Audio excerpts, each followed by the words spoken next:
First of all, pleasure to meet you, Joe. Thank you. And yourself. In company of an Everton legend. Another foundation night here tonight. Yeah. The work of the Everton Former Players Foundation has been fantastic. The way they look after their ex-players is brilliant. How much do you enjoy, getting involved in seeing, your ex-teammates? It's always great to have a reunion. I'm here tonight. I'm seeing Martin Dobson, we were only together a very short time here. And with Paul Power, who I played with at Manchester City and actually recommended to Howard when he signed here for Everton. So it's always nice to get together with pros and players and people that you've known. So it's good. And as you say, the foundation does a great job. There will come a time when the foundation won't be needed because the modern player retires in a much healthier financial state than the players of old. But they've done such great work here for people like Gordon West, for John Bailey, to support people and help with funerals and hospital care. So without being too morbid, the work of the foundation is both needed and appreciated. And Joe, even though a lot of other clubs have followed Everton's lead in setting up foundations, the relationship here between players and the club is kind of very special. Is it hard to really describe it? It's kind of unique. It is unique, and you're perceptive to see that, because I actually sat in the stand here one day and saw 4 ex-Everton managers in the stand. There's regularly 2 of us here, myself and Howard, but there was Colin Harvey, there was Gordon Lay, and I've seen that 4 ex-managers coming back to this club for no other reason than their appreciation and their love of the club, so it is pretty exceptional. The bond with the supporters here, particularly at night games, I just love night games at Goodison, but the bond with the supporters again is quite unique, and they appreciate their legend. Thank you for calling me a legend, by the way, but I always find it very hard to accept that, because if you talk about me in words like legend, what do you think of Alex Young and Roy Vernon and players like that, and Jimmy Gabriel? So thank you, but those were Everton legends and in another time. So this club very exceptional.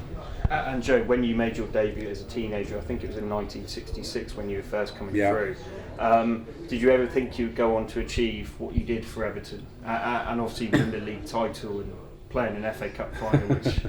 At 16, when I made my debut in 66, I was just hoping I got another game. Quite honestly, we weren't that confident as young players here. The old way was to keep people down, award them and reward them occasionally. So I played in the first team at 16. I also played in the 4th team at the end of that season, and I was wondering then, whether would I get a professional contract. Unfortunately I did, and I never knew really what the management thought of us because we were never told. So it's a different era these days. It's the way people are handled is much different and much better now. But I was very proud, and it was a record that I held for about 43 years, I think, as the youngest player ever to start a game in the blue of Everton, and very proud of that. What was it like at that time, wearing that blue shirt and going out at Goodison Park? Because it's almost the same now, the stadium, but I'm guessing it's a slightly different feel with the fans, terraces. I used to get autographs on the coach, with the players I was playing with. I played with Alex Young, I played with Colin Harvey, Howard Kendall, Alan Ball when I was 17 and 18 here, and then I saw the end of careers like Jimmy Gabriel here, what a great man and a great mentor.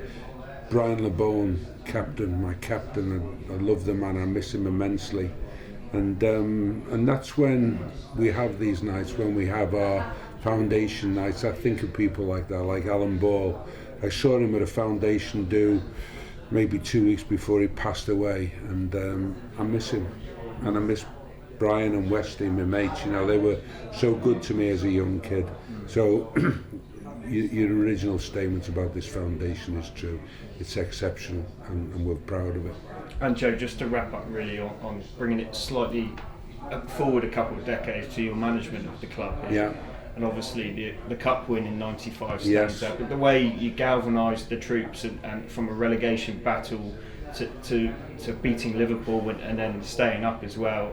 What are your memories of that time? I know you got obviously loads. It was surreal, you know. But I came here because it was Everton, and I hadn't realised things were as bad here as they were. And we set about with a plan to make the side hard to beat, which worked. And that took us to safety. Initially, we had 8 points after a third of a season, exactly 1/3, 14 games. And after 42 games, we had 50. You know, from that point onwards, we were the 7th or 8th best team in the division. And we won the cup. And what a day that was. That was the icing on the cake. That was for the fans. For me, the biggest achievement was staying up, because I quickly realised how bad things were, and I didn't want to have Everton's relegation on my CV. You know, I stood on the paddock over there when I was 8 years old and saw Davy Hickson play here, who's still around, God bless him, and hope he gets better soon. So the cup final was special, but avoiding relegation was my biggest achievement here as manager. And Joe, just last point, what did you say to the players when you first took over? Was it more to play for the shirt, or to just go up there, give it your all? Because I think Evertonians are probably quite satisfied to see a player give their all, and maybe if it's not good enough, it's not good enough. But the way we played, they had to. You know, we were a high tempo team. I initially identified that they were a soft team, too easy to beat.